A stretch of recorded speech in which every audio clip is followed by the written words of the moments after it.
What's up, guys?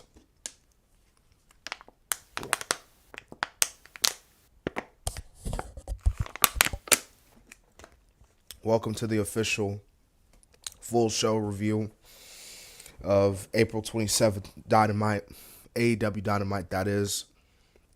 If you can, man, it would be much appreciated if you hit the, obviously, this being your first time here, make sure you hit the like, comment, make sure you hit the sub count, get this channel up and running. And also, I would recommend you go check out some of my other videos. One of my most recent ones was obviously the AEW New Japan Forbidden Door match card predictions. So obviously, if you're very excited for that event, I would highly recommend you go check out that video.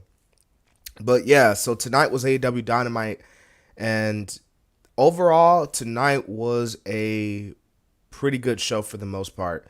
I do want to first start off, man. I want to send out my condolences, I guess, to the current AEW World Champion Hangman Page. He was scheduled to be on the show tonight, but of course, due to the COVID diagnosis, Hangman could not be here tonight. As a matter of fact, it was also reported during the show that this whole show had to be like heavily rewritten because Hangman wasn't going to be on the show tonight. So hopefully Hangman Page does get better. You know, you never want to hear that about your wrestler, no matter who it is, no matter what company. You never want to hear stuff like that. So hopefully Hangman Page gets better soon. So as y'all see, man, when you look in the thumbnail and the title, we kick things off with the Owen Hart Cup qualifier match. Dax Harwood versus Cash Wheeler. This was a match that many fans have been waiting for the past week or so. Obviously, this match was announced last week. And this was a big moment because it's two current tag teams going at it. As a matter of fact, you even had Dax Harwood and Cash Wheeler making their entrance at the same time. You know, usually tag teams have their own theme, but in this case, they both come out at the same time. Obviously, mutual respect shown by one another. And this was a pretty good opener. You know, Dax and Wheeler went at it. You know, you had the suplex off the top rope, German suplexes, some finishers, reversals. You had a lot of pin reversals, all that stuff. But in the end, Dax rolls up. He reverses the roll up from Wheeler, and he gets the win. And I'm not surprised that Dax got the win. I mean, considering the fact that, out of FTR, and I'll even throw CM Punk, who, by the way, was on commentary, Dax Harwood has probably the most love, crazy obsession over Bret the Hitman Hart. Well, pretty much the entire Hart family. So, yeah, Dax is in it. So Dax is in it, man. Dax is in it, and Dax is pretty good. So he should do some pretty interesting stuff here in this tournament. Yeah, and again, like I said, mutual respect between the guys as well. Yeah. All right, so that wasn't the only big thing that happened. We got a big announcement. Well, I really wouldn't say this was an announcement that we all knew was coming, but AEW announces that the main event of Double or Nothing is set. CM Punk will take on Hangman Page for the AEW World Championship. CM Punk gets on the microphone, says that he's never been in a more talented locker room than this. He praises the Dax and Cash match, and says that he's a fan of Hangman Adam Page. And, he disparaged anyone he faces other than Eddie Kingston, who we will talk about later on in this review. But fans, without you, there is no CM Punk. If it wasn't for you guys, I wouldn't have came back to pro wrestling. So I'm going to give it my all. I'm going to give it my 100%. Now, I'm not a gambling man, but I will always bet on myself. Hangman Page, at Double or Nothing, you will know that I've been in a fight. And I'm going to fight until the wheels fall off. So, pretty solid promo from Punky here. Getting ready, obviously hyping up the big match. Matchup for Double or Nothing. But this is an interesting case here because you have two scenarios with your Double or Nothing main event here. Number one, you have Hangman Page retains the title, gets the win, gets the big win over Punk, which I guess you could say further establishes Hangman Page as your top guy, further, solidify the future. But you give it the win to Punk and you do some pretty cool stuff with Punk. Because here's the thing with Hangman Page. I feel like, and maybe who knows, I may be the only one who thinks this, but something's missing with Hangman Page's title reign. Like his build up winning the title was pretty good. Obviously, him winning the title against Omega at Full Gear was a pretty cool moment. We all remember that. We all talked about it. But ever since Hangman been champion, it just like something's been missing from his title run. He hasn't really felt like the most important person on the show. When you're the AEW World Champion, you are supposed to be the number one guy. That championship solidifies you as the top draw, the main focus on the show. When everyone's coming out of AEW Dynamite, one of the main faculties, one of the main talking points should be about the AEW World Champion. But it seems that despite the fact that Hangman, obviously he defended the title twice against Bryan Danielson, pretty good. Lance Archer, Adam Cole twice, Darius Martin. I'm not saying Hangman Page is a bad champion. He's not a bad like AEW champion or a world champion at that. It's just that something is missing with this title reign that maybe putting the championship on CM Punk could put some Stark back into the title. Hell, you turn CM Punk heel in the process, Let's answer some of these comments here. I appreciate the comments, guys. Scorpio Sky is the new TNT champion. Yes, we will talk about that later on. We will get to that as well.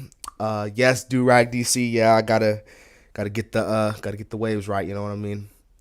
But like I said last time, the TNT championships champions. What was the point of Sammy Guevara winning the TNT championship back? And two Impact wrestlers, W. Morrissey and Deonna Purrazzo, are showing up next week. Yeah, so we will all get to that, guys, later on in the show. But before that, we have a tag team match player, a six-man tag team match player, the Blackpool Combat Club taking on the Factory. And I ain't going front. I mean, this was okay. I thought this match was okay. It did its purpose, getting the Blackpool Combat over as this dominant three-man group here in the AEW. So, I had no problem with this. The only problem would have been if Blackpool lost this match, which was never going to happen because the Valkyrie are jobbers. But yeah, and another cool, I guess, strong showing from the Ring of Honor Pure World Champion, Willa Yuta. So we get Britt Baker, Jamie Hayter, Tony Storm. Now Tony's like, listen, Jamie, I'll see you in the first round. But Britt, I want you to say hello to my little friend. And thank God they finally put her on TV. She hasn't been on TV in years now, but Ruby Soho. And granted, it's not a match. She's still on TV. And, she notices that they always have something to say, thus talking to Britt and Jamie. But just know that, we're going to beat you down, basically. So, yeah. We got a little Jungle Boy and Christian Cage little interaction here. Jungle Boy talks about how he could have won last week. And Christian Cage just blurts out, says that, yeah, you sound like a loser, dude. Like, you're a loser. But don't worry, it's a teachable moment. And so that's when, and thank God they're putting them on TV. Hopefully this leads to them being more on TV. But Ricky Starks and Powerhouse Hobbs, they're going to be challenging. Jurassic Express is going to be a non-title match. Should be good. Thank God. Hopefully this leads to, again, putting more Ricky Starks and Powerhouse Hobbs on TV. Those guys are freaking dope. I don't know why you haven't been having them on TV. Yeah. Bruh, we need different TNT champs besides the same people. I promise you, Steve, we will get to that. I'm going to get into that when we get there. But yes, we will get into all that when we talk about the main event. Because right now, there is a big problem with the TNT Championship. Again, ever since Cody left, ever since the American Nightmare left. Speaking of someone who fought the American Nightmare, we have Lance Archer taking Wardlow. Obviously, Lance being one of Wardlow's guys, victims of the Power Bomb Symphony. This was a pretty solid match between the two guys.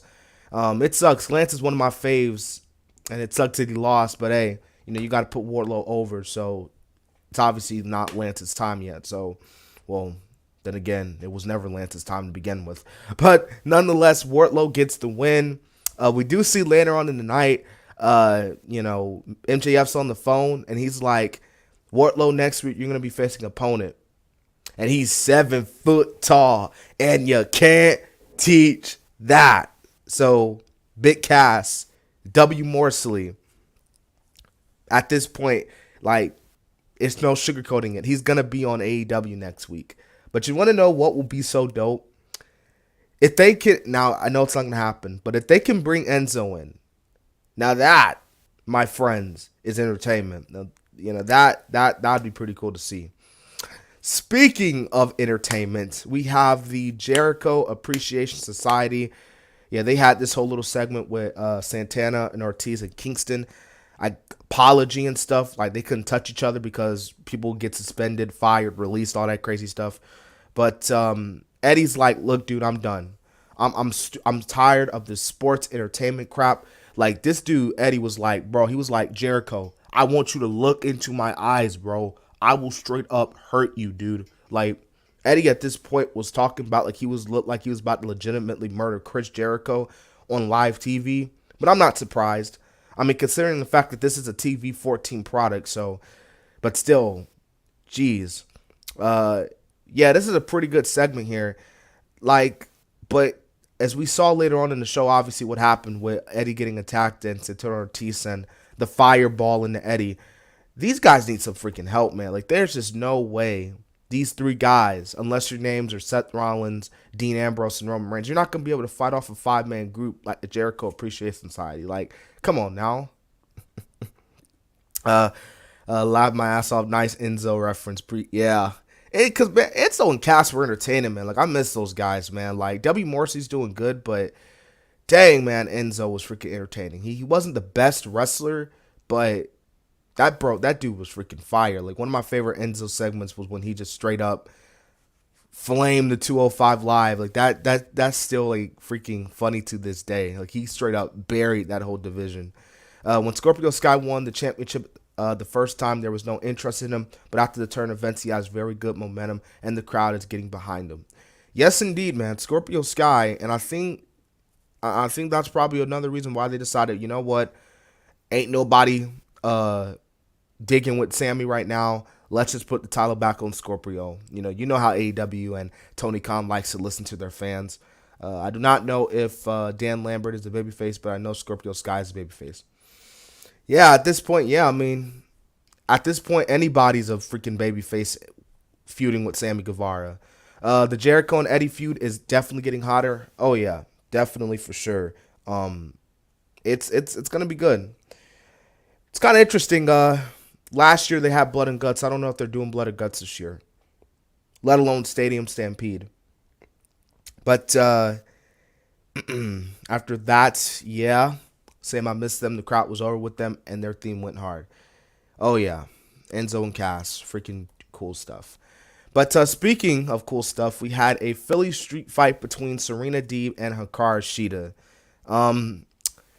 Yeah, this was a pretty good match. This was a pretty good match. Obviously, this is the end of the Serena Deeb and Hikaru Shida feud. And I know a lot of people love Shida. I know Shida has a lot of stands out there that will freaking come to her aid at any second.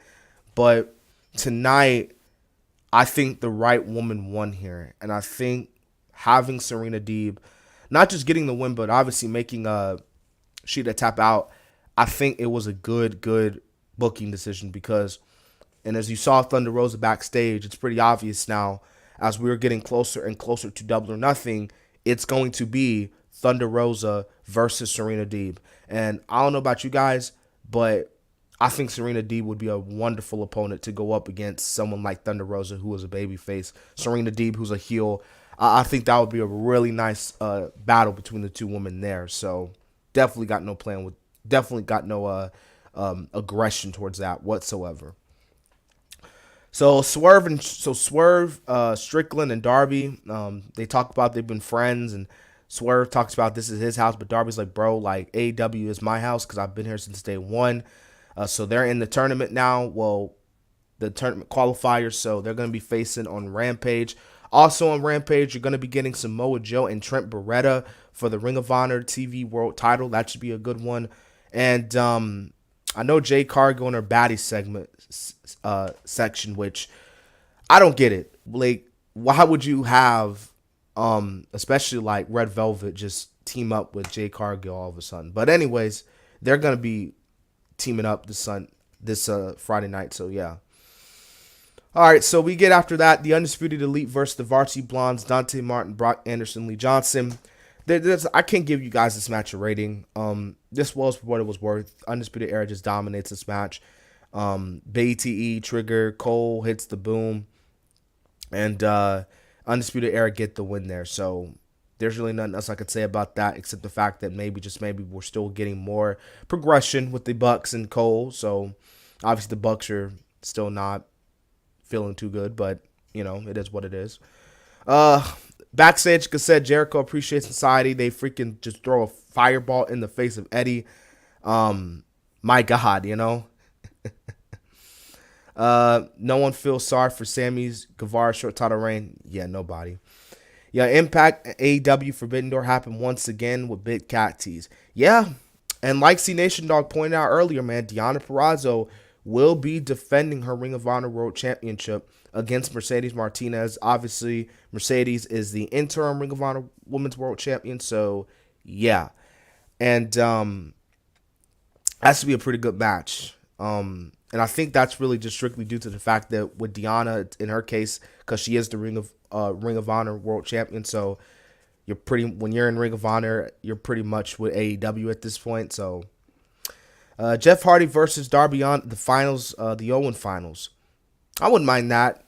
Darby Allin, well, I don't really like to compare wrestlers, but, I think we can all agree that Darby, well, some may agree that Darby's kind of like somewhat of our generation's version of Jeff. Jeff's better, but like Darby in a sense, especially with the kids. Did you see Becky Lynch's comments about the AEW's women's division? Yes, I did. Honestly, and I talked about it last night in the review, but I'll say it here tonight. As far as Becky's comments goes about how WWE's women's division, like WWE does a good job at booking their women's division while AEW just does not. Every company has their own faults, including the women's division. WWE's obviously like, look at their freaking Queen tournament that they did late. Just see how long those matches lasted.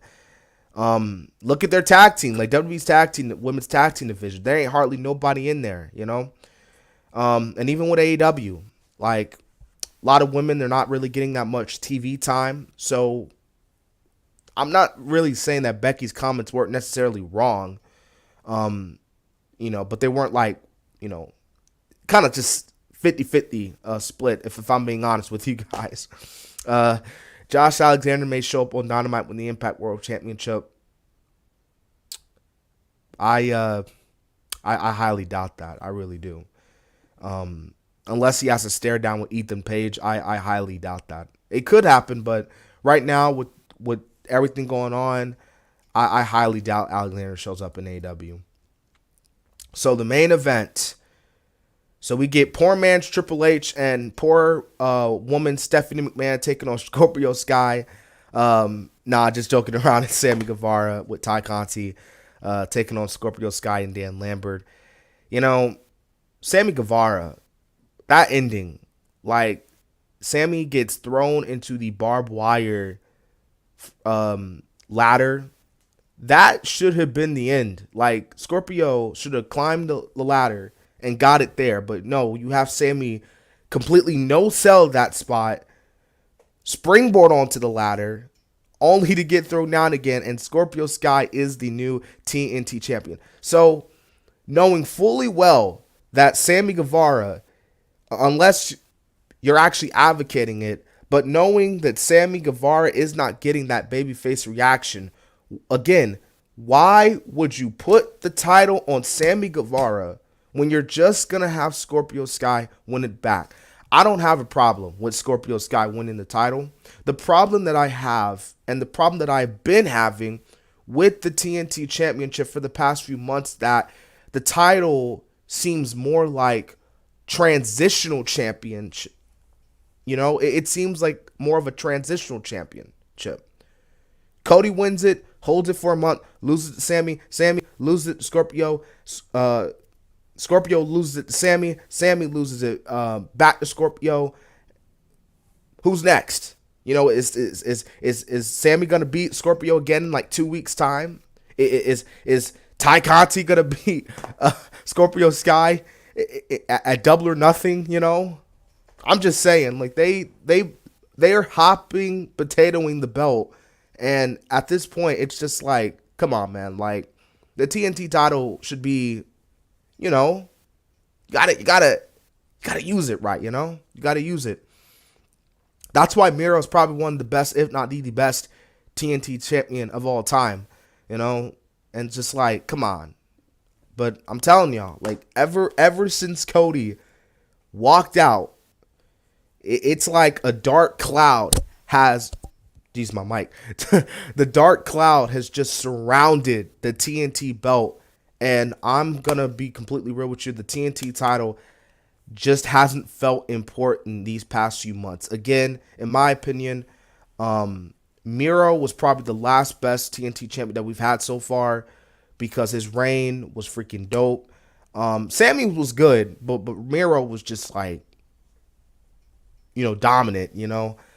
But yeah, it just now that it's just like they're hot potato winning the belt, and because you're hot potato winning the belt a lot, and because you're having this title turning into nothing short but a transitional title, you are taking the championship and you are kind of, in a sense, in a way, devouring the title. You are kind of, in a sense, demoting the title. Yes, that's a big name. Yes, that's saying a lot, but I got to keep it real. I got to keep it real with y'all. I can't just sit up here and say, oh, no, this was the TNT Championship is in good hands. It's in good spirits. I got to keep it real. So let's answer some of these comments here. Yeah, CM Punk and Hangman Page has been made official. I want Hangman to retain the championship. After Double or Nothing, CM Punk should turn heel. Hangman should drop the title to MJF it all out. I got no problem with that whatsoever. But, you know, you got to, you know, if Punk turns heel, you know how fans going to be. They're going to be pushing hard for Punk to win that freaking title. So, yeah, but either way, it should be a pretty good match at Double or Nothing. Even though Punk's probably going to bury Hangman on the mic weeks leading up to the show. Britt Baker, Jamie versus Tony and Ruby, that would be good. I do agree with that. I think that would be a pretty good tag team match. Playa.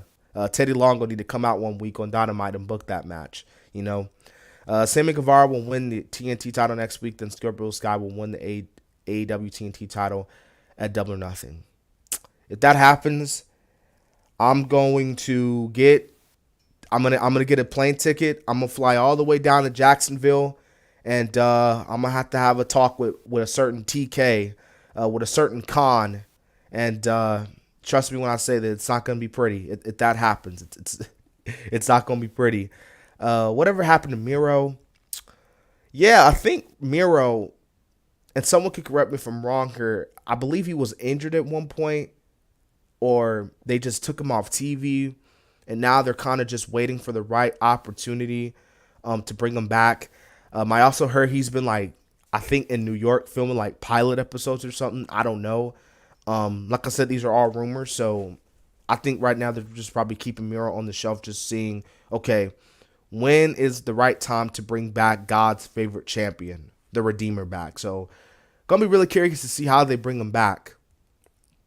And like I said, with that being said, that was Dynamite tonight. Also, you saw towards the end Frankie Kazarian coming out, and Scorpio Sky obviously being there, and Frankie Kazarian will be the first challenger, and hopefully Sammy doesn't get involved with this.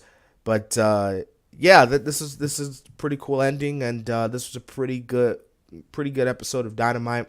You are starting to see now that the build up for Double or Nothing is continuing, and then soon after that, Forbidden Door is going to happen, and then after that, we'll see what happens. Probably Fight for the Fallen. I don't know. Fighter Fest. I don't know. But yeah, that was cool. Oh, and I forgot to mention, and thank you for WrestleTron for pointing this out, but Black versus Pac, because there was a segment where the House of Black came out, and poor Fuego, they dang near killed Fuego. But we see Rey Fenix making his return. Pac finally makes his return, and I was just saying a few weeks ago, where the heck is Pac at? I know Rey Fenix was injured, so it's good to see him back. But where the heck was Pac at? So it was good to see him back tonight. And definitely, man, WrestleTron, Black versus Pac at Double or Nothing. Book it, TK. It's been great. It's been building since Full Gear. Yes, indeed. Black and Pac would be such a really good match for Double or Nothing. Definitely a show stealer, in my opinion. Great stream. Appreciate it, man. Guys, I appreciate you guys for being in the stream tonight. We're going to end things here. But I do have a video coming out tomorrow. It's going to be about John Cena and Randy Orton. I think it should be a good one. I think it should be something that many of you guys are really going to enjoy very, very much. So I hope you guys, if you can, of course, tune in if you can tomorrow. Friday night, we got SmackDown. And Saturday, we got NXT Spring Breakin' predictions coming out. And then Sunday, because I like to do my pay-per-view predictions a week in advance, and with most of the card already set, might as well do it. Sunday afternoon will be my WrestleMania Backlash prediction. So that will be coming out. So we got a whole weekend of content coming out. So hopefully if you can tune in, be really cool. If you can't, hey, it's all good. But appreciate everybody for joining the live stream once again. If this is your first time here, make sure you hit that like, share the video, like, comment, subscribe, all that good stuff. But anyways, I hope everybody's having a wonderful rest of the night. This has been the Kid DC Wrestling. And so, yeah.